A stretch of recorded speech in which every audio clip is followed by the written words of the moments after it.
ఈరోజు అయితే మనం మొత్తం లంచ్ బ్యాగ్స్ అయితే తెచ్చుకున్నామని చెప్పొచ్చు. ఇందులో వచ్చేసి మా మమ్మీ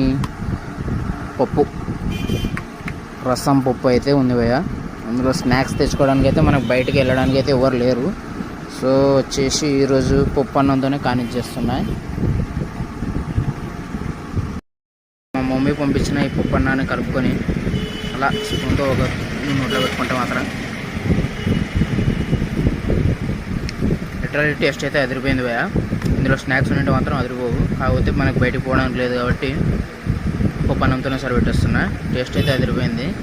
బై ద వే ఇంట్లో వచ్చిన టేస్ట్ అయితే మనకు బయట ఎక్కడ రాదు భయ్య.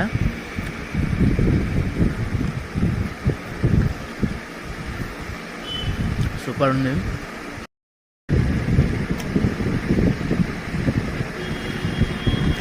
ఒక విషయం, స్పూన్తో ఎందుకు తింటున్నాను తెలుసా? మనం తినేటప్పుడు కస్టమర్స్ వచ్చిన వాళ్ళు